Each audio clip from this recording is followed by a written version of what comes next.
Я приветствую вас, дорогие друзья, уважаемые гости и подписчики моего канала. Всем большое спасибо, что следите за новыми выпусками. Полина Реутова на связи прямо сейчас, оптимистка в штатском. Здравствуйте, Полина. Здравствуйте, Саша, здравствуйте, зрители. Оптимистку в штатском можно найти в разных мессенджерах. Телеграм, ссылка на него в описании к этому видео. Начать наш разговор я предлагаю с, понятное дело, разразившегося скандала в Украине, который набирает, кажется, обороты. Умеров не хочет возвращаться, хотя, говорят, вернется 100%. Вы что? Ну и вовсю уже говорят об увольнении Ермака. Действительно, если так аппаратно посмотреть, то если Зеленский уволит Ермака, то как бы сбросит груз ответственности, но с другой стороны останется абсолютно голым. Говорят, что там готовится на выход зам Ермака, вот там еще какие-то люди, в общем, как-то будет какая-то встряска. И параллельным курсом мы видим, что это все на самом деле последствия огромного позора, куда угодил Зеленский, и пытается его отмыть очередным турне. Греция, Франция, дальше говорят Турция, ну сегодня Испания. В общем, поехал, так сказать, ну, в общем, подтверждать легитимность свою, да, ну, вот как бы потому что нужна поддержка, нужны добрые слова, нужны несуществующие контракты, и, конечно же, это все под флагом того, что Зеленский борется с коррупцией. Но, кажется, уже не отмыться. Какие у вас мысли по этому поводу? Действительно ли готовится нечто эпохальное, ну, такое переломное, конкретно в стане офиса президента и зеленого режима? Ну, здесь два варианта. Либо это все-таки внутриукраинские разборки, несмотря на прямое участие внешних факторов, потому что НАБУ и САП – это структуры, которые подшефны, мы об этом знаем прекрасно, американским спецслужбам. И только номинально они являются украинскими. Это всегда надо учитывать, когда мы рассматриваем все, что связано с коррупцией и работой вот этих всех контор. Тем не меньше, это могут быть внутриукраинские разборки все же с применением административного ресурса.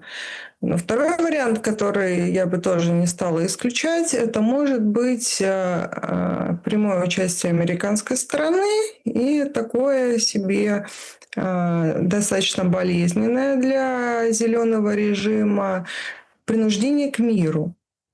То есть американские товарищи сейчас показывают, какой объем информации у них имеется против Зеленского и его подельников. Информации достаточно чувствительной, которая способна не просто пошатнуть его режим, но и сделать так, чтобы он рухнул с треском. И в случае, если Зеленский будет продолжать играть в отрицательную ту самую пресловутую субъектность и сводить на нет все действия американцев, которые они хотели бы употребить на украинском треке, потому что Трампу нужно продать хоть какую-нибудь перемогу, промежуточные выборы близятся стремительно, конкуренты поджимают, и поскольку одна из главных тем у него была последние месяцы – это миротворчество, и какие только сроки он уже не назначал, уже весь мир, так сказать, смеется над вот этими всеми потугами. Им надо продемонстрировать какой-то результат, и, возможно, была дана команда более сговорчивым сделать Зеленского и его подельников. Это второй вариант. Впрочем, первый и второй тоже не исключают. Я бы обратила внимание более подробно далее, что будет делать Арахамия в парламенте. Это очень интересно. И от его, скажем так, действий, с учетом того, с кем он аффилирован напрямую, будет много чего зависеть. И, как мне представляется, если какие-то действительно фундаментальные будут изменения, будет и смена, наверное, чуть ли не в первую очередь, это спикера Верховной Рады. Будут определенные, чем Арахамия в Раде занимается, собраны нужные голоса. И уже дальше пойдут другие процессы. Потому что тот кадр, который сейчас там спикер, это плоть от плоти, контролируемый Зеленским, еще, как рассказывали знакомые из ситуации, люди крайне трусливые и с нулевым уровнем субъектности.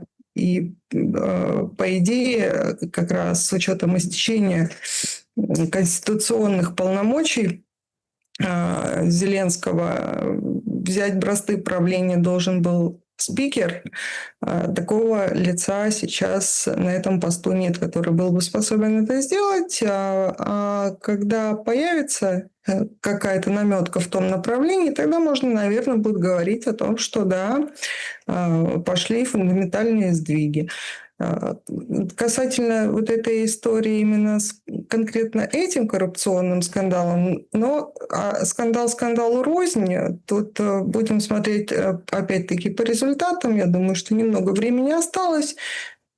Ну, чуть более чем полностью Украина, особенно в военное время, поскольку можно снимать серьезные сливки гешефты, чуть более чем полностью коррумпирована, и это ничего нового. И Украина – это одна из тех стран, которая славится своими коррупционными скандалами, и поскольку в коррупции замешаны абсолютно все, это становится очень удобным аргументом борьбы одних конкурирующих контор против других конкурирующих контор.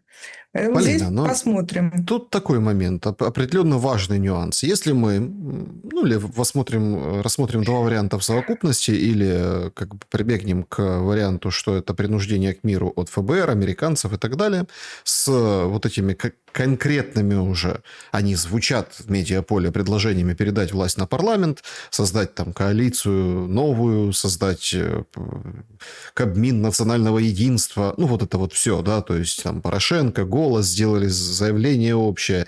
Действительно, тут ключик, наверное, не у них со своими там 40 голосами, а вот именно конкретно ворохами, потому что есть информация, что конкретные слуги бьют в колокола, говорит, не уволишь Ермака, то, в общем-то, мы уйдем, мы как бы переметнемся, и тогда уже начнется действительно такой вихрь политического кризиса.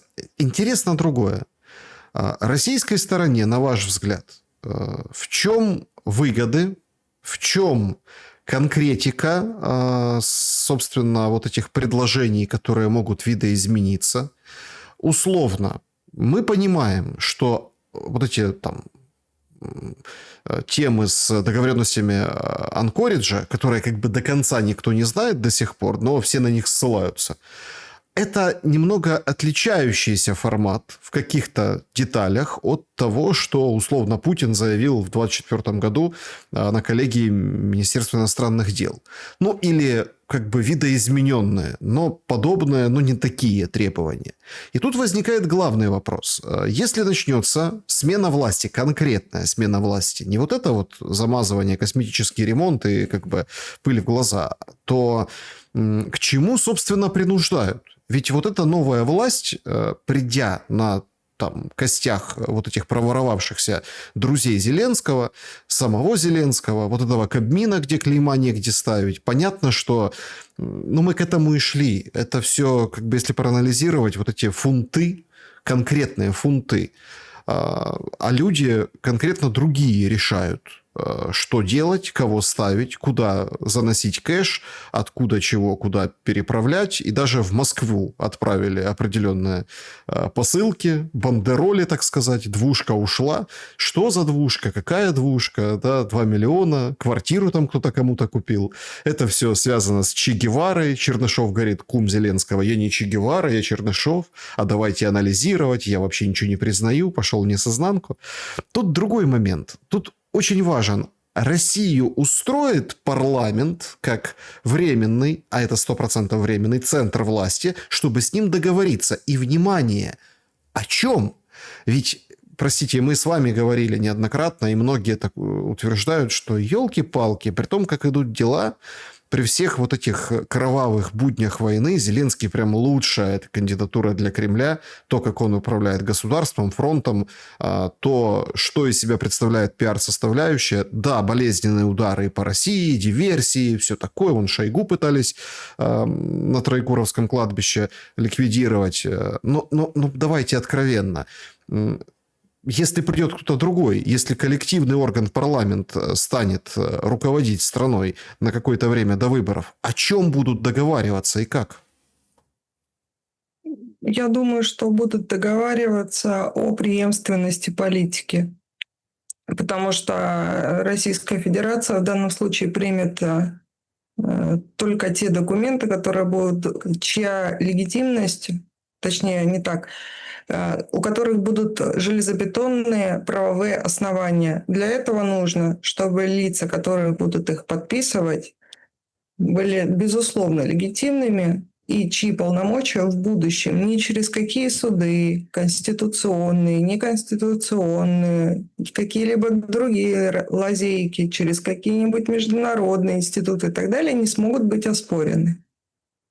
Поэтому, если говорить о том, что будет, ежели придет в парламент в какой-то переходной форме, безусловно, только такая форма, в случае, если Украина как государство номинально сохранится, только в такой форме это будет происходить, будут уже договариваться на будущее. Потому что люди, которые получат уже право подписи, банально право подписи, они договоренность выполнят. Или те вектора, которые будут намечены в тот момент, они будут выполнены, а не будет включено в очередной раз отрицательный субъект. То есть, когда о чем-то договорились, возможно, какие-то промежуточные будут договоренности с тем, чтобы прогарантировать себе хоть какую-то часть того, что в будущем это будет работать.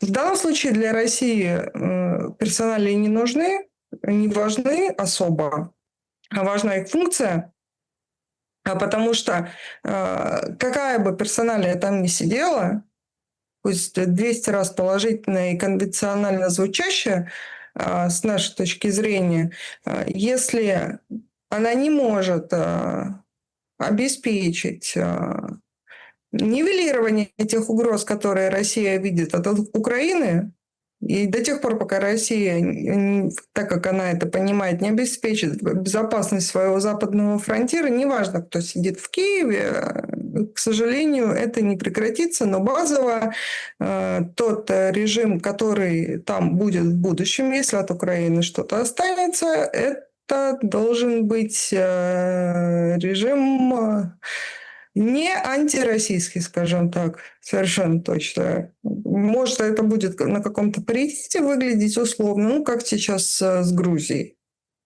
У нас дипсношения все еще остановлены, но потепление очевидно, да, и в риторике, и в действиях, и так далее. Вот в переходной форме это может быть как-то так. И не важно особо, какая там будет фамилия, потому что главное – это результат. А пока все легитимные органы власти сейчас там, как правило, отсутствуют, не как правило, отсутствуют, потому что даже если на парламент посмотреть и полезть прямо вправо конкретно, как можно парламент считать легитимным органом власти, если он продлевается за счет подания президента о продлении военного положения, а президент уже утратил свою легитимность, то есть парламент продлевает свои полномочия за счет подания нелегитимного лица. Вот, то есть здесь как бы коллизия есть тоже правовая. Если это все рассматривать, и это, кстати, может быть один из козырей в будущем Российской Федерации, то, что Россия может выйти и сказать, что мы больше не рассматриваем Верховную Раду как источник власти, как легитимный орган власти. И Тогда подождите, тогда можно сослаться с на кем это. тогда вести переговоры, понимаете? Тут же Они тоже... с кем просто фактически, если утрачены основные институты, осуществляющие властные функции на этой территории, то эту территорию больше нельзя назвать государством. Но это крайняя мера. Когда уже будет понятно, что осталась территория государства больше. Но если так посмотреть, то фактически это так и есть. Просто российская сторона еще вот это вот окошко какой-то маленькой легитимности мнимо оставляет и как-то об этом говорит. Но если Хорошо. разобраться, даже органы местного самоуправления, по-моему, минувшей весной истекли их полномочия, там местных Ну, там выборов не было. продлили, там приняли закон о том, что продляются полномочия по принципу принимает Верховной закон Рады. Рада, да, Смотрите, принимает закон Рада, который продлил нелегитимный президент. вопрос, Иных способов продления там нет. вопрос Вот в другом. Что готова уступить Россия парламенту из того, что не готова уступить Зеленскому? Почему Россия что-то должна уступать? Ну, потому что наверняка в Анкоридже, если все в духе Анкориджа, и если Трамп давит и принуждает к миру, проговорены какие-то уступки. В этом смысле, да, может быть проговорены, но я уже об этом говорила, мне кажется, что какие-то уступки... Причем, понимаете, здесь речь идет о каких-то не стратегических, а тактических моментах. А это все все во главу угла ставится ошибочно. Какая будет линия размежевания? Конечно, конкретика важна. Но война-то идет не за территории.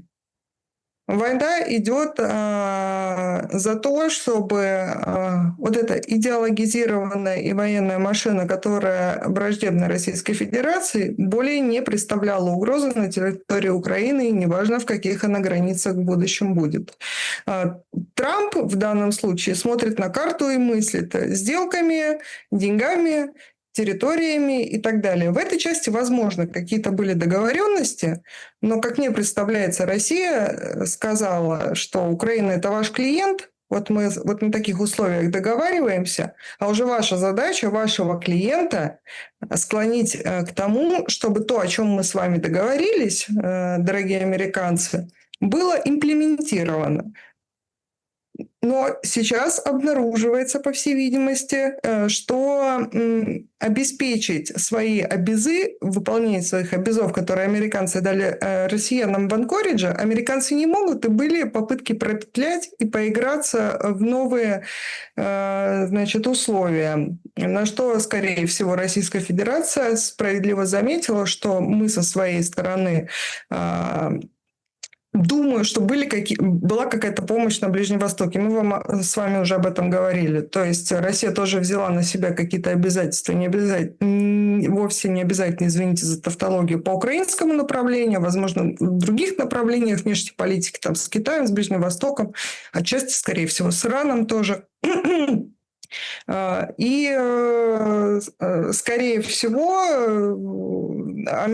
со стороны американцев, когда они поняли, что у них нет ресурсов и возможностей, в силу того, что они уже не влияют так на украинский режим, там другие сейчас бенефициары, это линия ошметков Фонтанте Лондон-Париж, скорее всего, американцы решили эту историю переиграть, понимая, что они ту степень влияния, которая ранее была на Украину, утратили. Я так думаю. И отсюда уже игра в давление публичное, то, о чем вы говорите, там через санкционные всякие истории.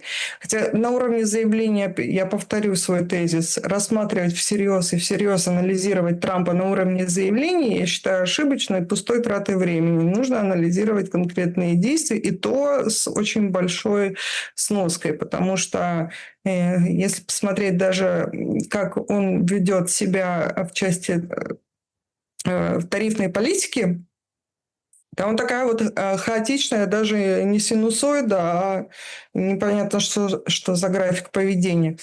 Поэтому в плане уступок, возможно, да. Что-то было сказано конкретно там по территории, я не знаю, я предполагаю. Но мне кажется, когда Россия о чем-то таком говорила, она понимала, что американцы свою часть обязов реализовать не смогут. Или смогут, но не полностью. И когда мы о чем-то как бы с американцами договаривались на том условии, что они своего клиента будут принуждать к выполнению того, о чем договорились, Россия в голове держала, что американцы, скорее всего, не смогут это обеспечить, и поэтому ведет себя, продолжает вести свою политику и военную кампанию в том русле, как она изначально задумала, ссылаясь на то, что американские товарищи, мы с вами беседовали, вы это обеспечить не смогли, поэтому мы продолжаем действовать так, как считаем нужным. Вот мне кажется, в этом вся суть сейчас. А возвращаясь к первому вопросу этого обсуждения, это, возможно, вот эти коррупционные истории, это как раз один из инструментов принуждения своего бывшего или отчасти своего сейчас клиента Украины со стороны американцев к определенным действиям. С учетом путем давления на лиц, которые захватили власть в Киеве сегодня. Смотрите, тут очень интересно, в контексте нашего разговора вплетается свежее заявление Зеленского. Ну, он в Испании, там, да, я уже говорил, поедет в Турцию. В Турции он будет 19 числа. Тут тоже все накладывается специфическим образом. Умеров, который якобы 20-го должен вернуться, да, из Соединенных Штатов, хотя он был в Турции, потом в Катаре, потом в Арабских Эмиратах, сейчас там, ну и говорят, что будет, видимо, обработан спецслужбами Америки. Ну, это так, утверждение, предположение. Люди в штатском с ним повидаются. Завтра делает заявление Зеленский. Встречи в Турции. Готовим активизацию переговоров. И у нас есть наработанные решения, которые мы предложим партнерам. Всеми силами приближать окончание войны – это первый приоритет Украины. Работаем также, чтобы возобновить обмен и возвращение пленных. Вообще, конечно, первое впечатление от того, как смылся Умеров, ровно за этим же, да, во время оглашения пленок НАБУ, это то, что будут активнейшим образом стараться перебить скандал мирным треком. Потому что, давайте откровенно, мир все-таки важнее, чем кто-то что-то где-то украл. Это потом можно разбираться, делать это тише, делать это там кулуарно, делать это за кулисами. Однако Зеленский летит в Турцию. Я, например, вообще не понимаю, к кому, для кого и с кем, собственно, он будет встречаться и с какими партнерами будет говорить. Мы не знаем, что там Путин засобирался в Турцию. Или, например, Эрдоган хорошо его встретит, примет. Например, да. Ну вот кто еще прилетит в Турцию к Зеленскому, понимаете, чтобы обсуждать и перезапускать мирный трек.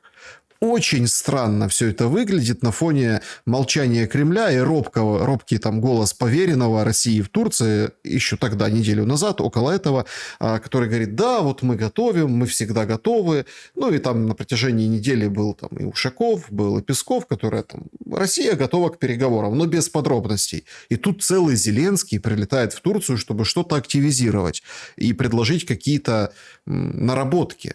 Что это могут быть за наработки и действительно ли, если принуждение к миру по-американски работает, то именно вот так? Что там может быть? Ну, базово они предложат какую-нибудь зраду, но облаченную в позитивную обертку, потому что «Квартал» умеет пропаганду и в дефиниции. Хоть и хуже уже получается, зомбированных людей все меньше становится, потому что устают уже от этого всего цирка. Возможно, будут торги за квадратные метры, я так полагаю. И они попытаются фокус сместить, опять-таки, на квадратные метры, что всегда умышленно делается. Но база-то не в квадратных метрах, я повторюсь, это прежде всего гуманитарная история, база.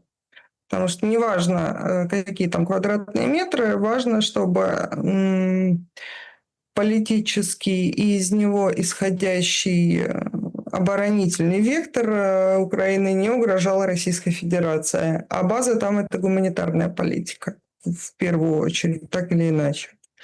То есть я далека от мысли, что выйдет Зеленский до мозга костей русскоязычный и скажет о чем-то таком, на что обращает внимание Россия. Кстати, Россия просто просит выполнять Конституцию Украины по большому счету, те гуманитарные требования, о которых речь. Они со ссылкой на Конституцию, они не с потолка взяты.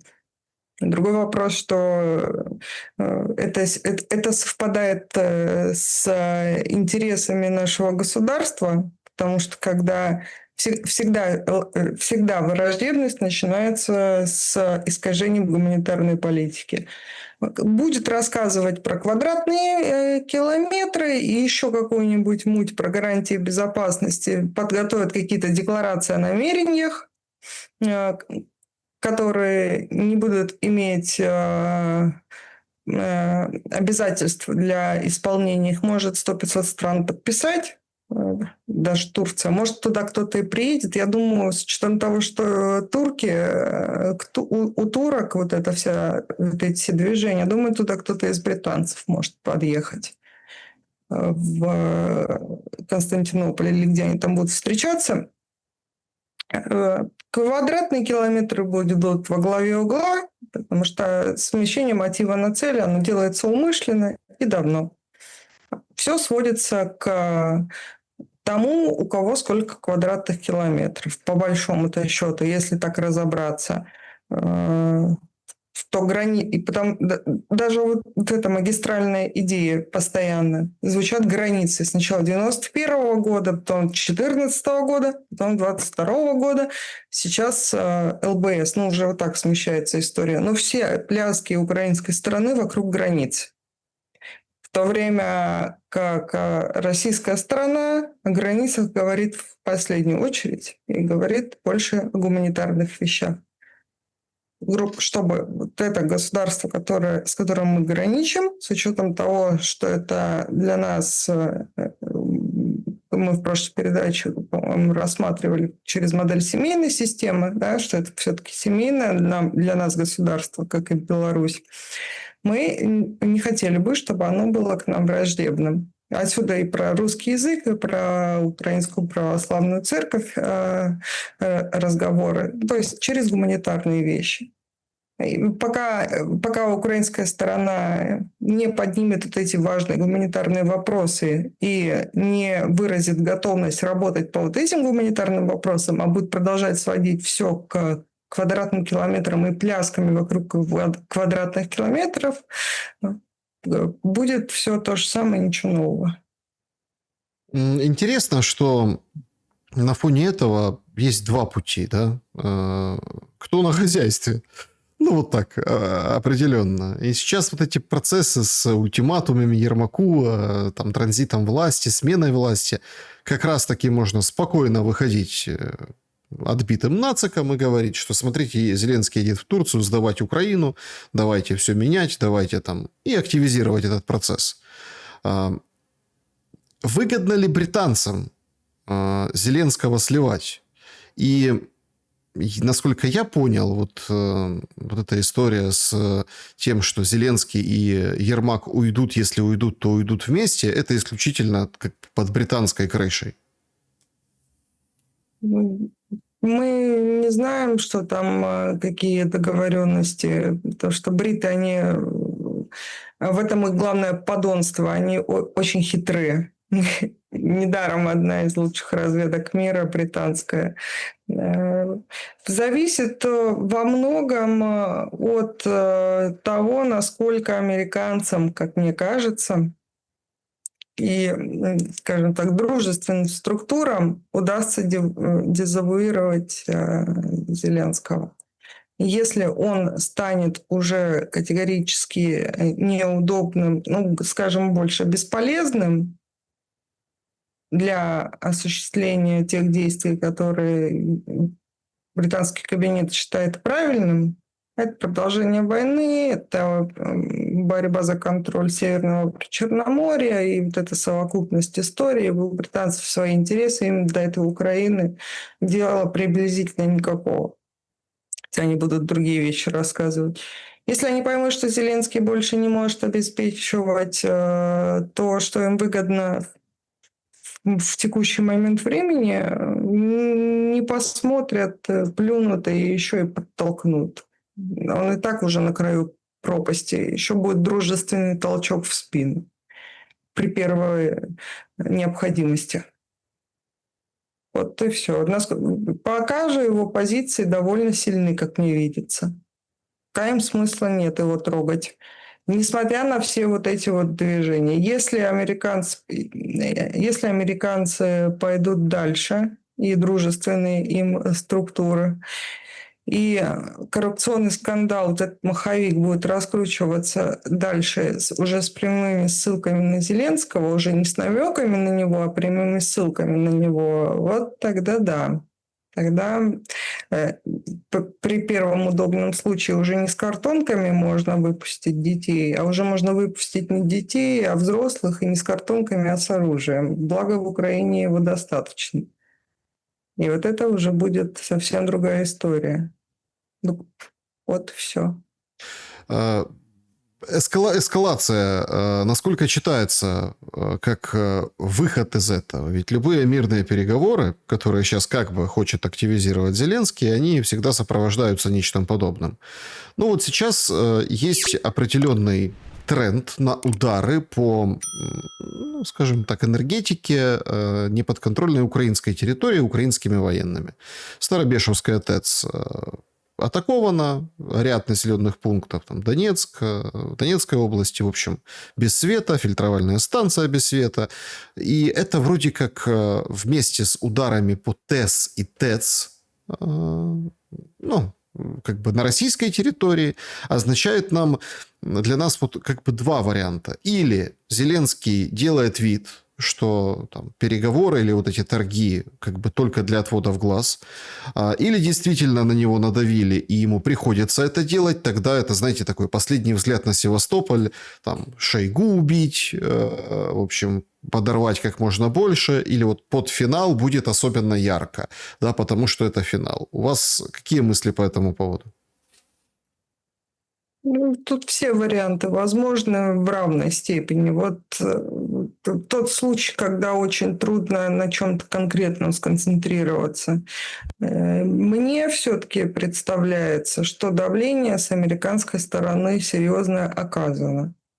И одновременно с тем сюда включаются внутриукраинские политические и бизнес-разборки просто с использованием вот этого административного ресурса.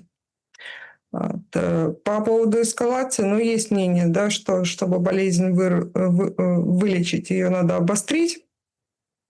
Да, возможно и так. Пока что, ну, скажем, разница между ударами с российской стороны и ударами с украинской стороны в том, что российская сторона это делает не для нанесения ущерба там, населению, непосредственно обществу. То есть не для того, чтобы сделать жизнь хуже, а для того, чтобы усложнить работу вооруженных сил Украины. Это и в первую очередь логистика и так далее. То есть здесь практический смысл. Если рассматривать то, зачем украинская сторона аналогичные действия предпринимает, здесь смысл другой – нанесение ущерба непосредственно мирному населению, потому что никак это не повлияет на работу вооруженных сил России. Вот в чем разница. Тут целеполагание разное. А почему на украинскую армию влияет, а на российскую не влияет? Ну, потому что у нас мощностей гораздо больше, и обеспечение за счет других ресурсов происходит. Мы просто сильнее физически. Ну вот, допустим, вырубили свет где-нибудь в Белгороде, а толку? Это как-то остановит продвижение российских войск. А если вырубается энергетика Украины, это очень серьезно влияет на логистику. А с учетом того, что уже работают по тепловозам, Основная логистическая ветка – это железная дорога. Вот. Плюс это производство. За счет, если на предприятии нет света, трудно обеспечить в таких объемах, чисто на генераторах, такое сложное производство, как что-то связанное с ВПК. Полина, То есть здесь практический смысл, так сказать, не хочется даже говорить с украинской стороны, со стороны режима, захватившего Украину, здесь другой практический смысл. Вот Зеленский о нем говорил неоднократно, говорит, это наши санкции, наши санкции. Да.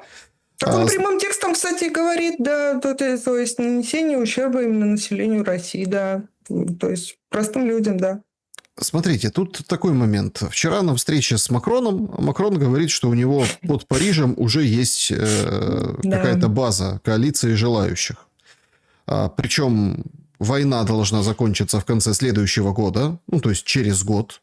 Об этом и европейцы говорят, что вот смотрите, денежек, в общем, наколядуем каким-то путем. Сейчас, правда, конечно, дискуссия по поводу бюджетирования Украины, она такая очень и очень нервная, потому что евроклиры и бельгийцы говорят, не-не-не, ребята, давайте не к нам, а по поводу конфискации российских активов, а давайте сами.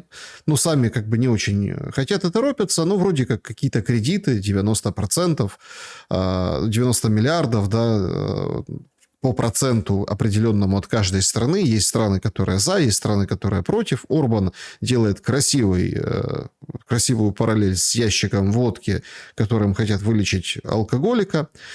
Но тут же важнейший нюанс. Макрон, среди прочего, говорит, что все закончится через год. Войска введут на территорию Украины какие-то европейские силы. А когда-нибудь 100 рафалей. Представляете, какая перспектива вырисовывается? Война заканчивается через год. Начинаются поставки рафалей, самолетов французских. Там гриппины на подходе, тоже их клепают специально для Украины.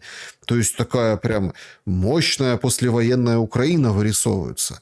Такие прожекты строятся, безусловно, такие прям потужные. И никто не говорит о конкретике вот этих условий завершения войны. Как может закончиться война, чтобы вот это все, что говорит Макрон, что подписывает, ездит Зеленский, чтобы это все было правдой? Да никак. Правда не будет. То, о чем они говорят, как они это подают, если базово смотреть и слушать все, что они произносят, это репарации, контрибуции со стороны России, значит, различного рода унижения и лютая накачка Украины оружием. Понятное дело, что этого не будет. А смысл России вот на базе таких тезисов идти на какие-то переговоры с теми людьми, которые это предлагают. Логично. То, что предлагаемый комплекс мер для России не симпатичен. И они прекрасно об этом знают и ляпают это все в эфир исключительно и только для того, чтобы на самом деле не взаимодействовать с Россией конструктивно. По поводу того, что война закончится, значит, через год, так они уже сроки получают, если так арифметику включить, одна закончится, другая должна начаться. Они каждый день об этом рассказывают. То есть, получается, они планируют через год закончить войну с тем, чтобы еще через год снова воевать. И как это укладывается? Потому что там уже на 28-й год они сроки сдвинули. Они сначала рассказывали, что 30-й год Россия нападет. А уже на 28-й год они сроки сдвинули. То есть вот это постоянная дихотомия, серьезно анализировать это, не знаю, есть ли смысл, нет, но то, что они готовятся к большой войне на континенте, европейцы, об этом говорят и оборонные бюджеты, и милитаризация, и То, что Европейский Союз уже перестал быть экономическим конгломератом и становится военным блоком, в принципе, это все подтверждается. То есть это уже как бы свершившийся факт. А украинское направление, вот наш региональный конфликт, им нужен исключительно и только для того, чтобы истощать, готовясь к войне с Россией, истощать ее ресурс. С тем, что когда или если будет столкновение уже вот с этими товарищами, там, как ни крути, совершенно другой порядок сил. С тем, чтобы Россия была послабее в тот момент. И, ну, о чем можно говорить, если они рассказывают, что через год что-то закончится, а потом они радостно ведут войска? Куда? Ну, Ну, то есть, Мерц уже говорит о том, что будет новый миропорядок, и мы должны с европейскими миропорядок. партнерами в нем участвовать. Возможно, это как элемент и рычаг участия в новом мировом порядке. Ну, они уже поучаствовали в 45-м. Ну, здесь, мне кажется, вот ошибкой была историческая параллель Францию включать в державу победителей. Вот. Там про Папу Римского советский руководитель говорил, а сколько там танковых дивизий у Папы Римского. Вот здесь плюс-минус такая же история. И поучаствовать, а на базе чего? Ну, в качестве субъекта чего? В качестве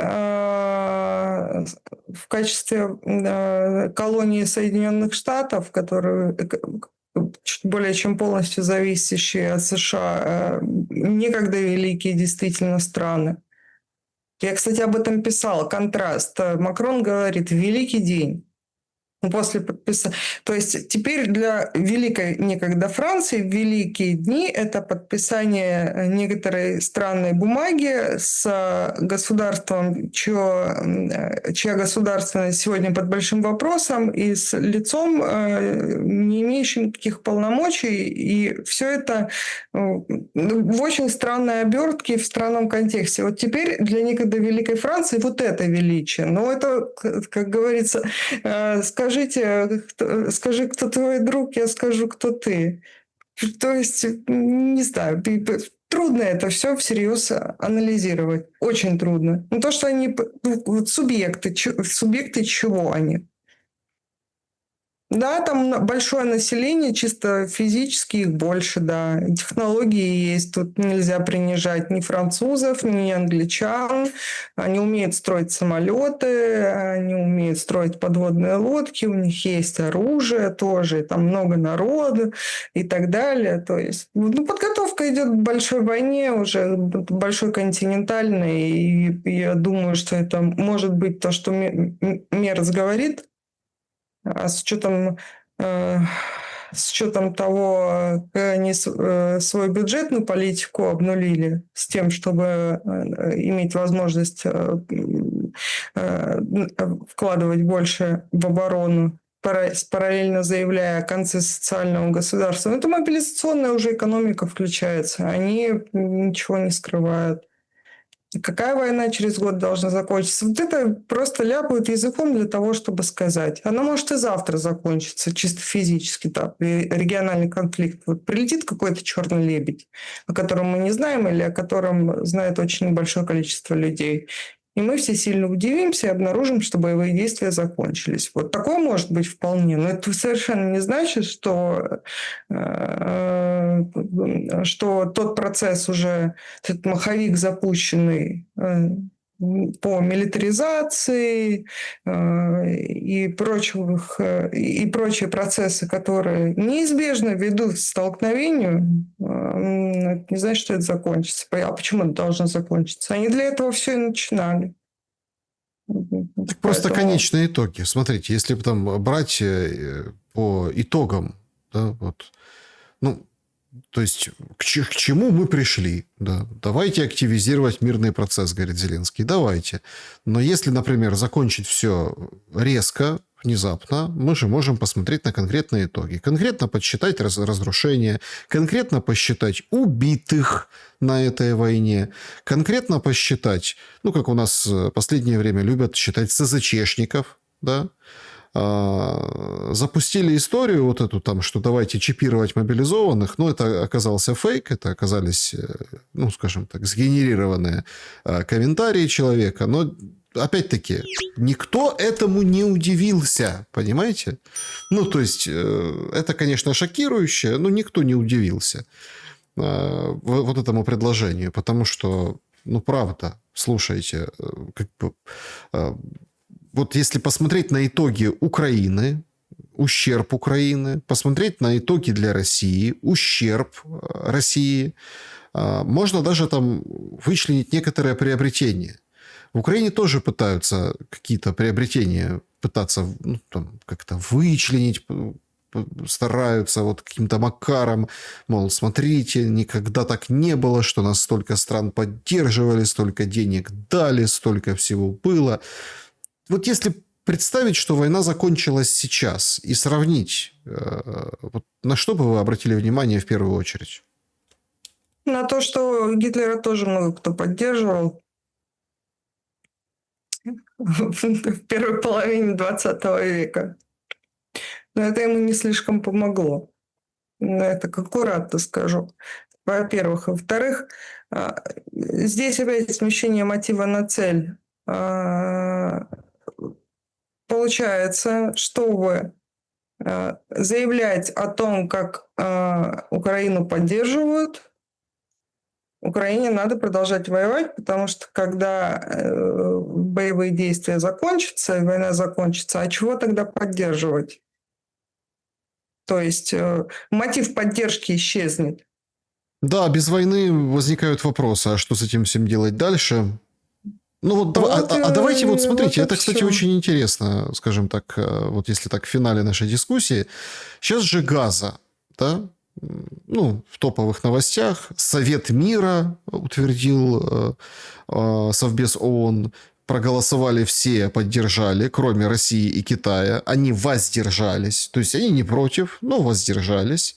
Трамп, глава Совета мира, конечно же. А кто еще? Миротворец Трамп. Ну, и там 2 года это все, в общем-то, передается в ведение вот этого Совета мира американцам. Они обещают гражданское население разделить с воинствующим населением, то есть обезопасить гражданское, разоружить Хамас, отстроить. О 2 государствах, ну, вот государство Палестина как таковое, да, речи не идет. Потом посмотрим, потом может быть, условно. Я...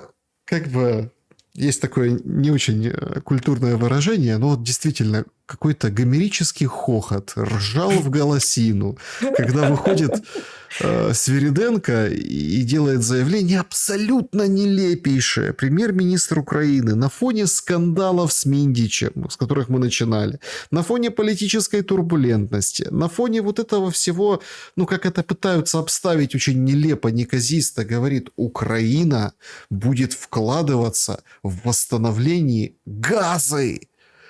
Да и тут ночью прилетает опять по Днепру, по ЖД-станциям, по каким-то объектам инфраструктурным, понятно, да, то есть там налет был дронов конкретно на... Ну, вообще каждый день бьют по инфраструктуре, а они будут Газу восстанавливать. То есть это абсолютный нонсенс. Уму здорового человека не понять Вовину 1000 ввиду того, что на эту 1000 ты... ну, как бы зиму ты не продержишься. То есть, если бы это была реальная какая-то поддержка, люди как бы, да, действительно. Но для пиара красиво же звучит. 1 миллион в первый день. Аж Гия легла. Попросили 1000, ну, заявку на 1000, в общем, как бы, чтобы им сбросили. Потом в воскресенье 2,5 миллиона. Круто же звучит. И вот точно так же это очень круто звучит. Украина Газу собралась восстанавливать на фоне того, что происходит. Незаконченной войны и разрушений, которые продолжаются. Ну да ладно. Если сравнить вот эту историю, нам же Витков как сказал? Закончится Газа, начнется вопрос Украины. Ну, когда Газа закончилась, как будут восстанавливать Газу? Как Украина? Что они в Дохе? Что это за вечеринка в Дохе была? Они же конец праздновали. А что они тогда праздновали? С такой помпой, столько денег потратили, ресурсов и так далее. Там вечеринку закатили, мое почтение. А по поводу чего-то праздник был, если война не закончилась. Это первое. Второе, следуя из этой логики. По версии Трампа, этот конфликт идет несколько тысяч лет. Ну, то есть, поскольку он пока не закончился, идет несколько тысяч лет, то получается, что он может продолжаться еще несколько тысяч лет. Ну, если логично вывести, посмотреть на тенденции, да? Получается, они Украиной займутся через несколько тысяч лет только? А получается, они и не занимались еще? А что это были за вояжи в Кремль, Витков? Что это за огромное количество бесед, разговоров, рассказы про конструктив? Так они, получается, еще не начинали?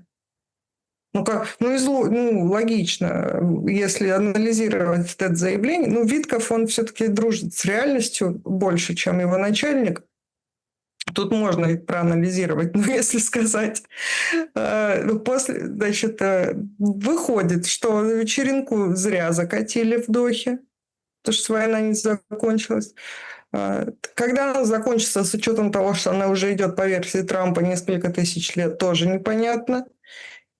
И если уже переходить на нашу сторону глобуса, получается, что они российско-украинским конфликтом так и особо и не начали заниматься. А что это за движухи тогда были, все предыдущие с помпой, тоже непонятно. То есть здесь все... Не знаю, опять декларация намерений. Касательно истории с Ближним Востоком, с Палестиной, с государством Израиль, вот это все с 1947 года длится, и непонятно, к чему это в итоге придет. Тут просто экзистенциальный онтологический конфликт между вот этими двумя сторонами. Самые страшные войны, как известно, двух типов: гражданский и религиозный. Там религиозная война, по сути.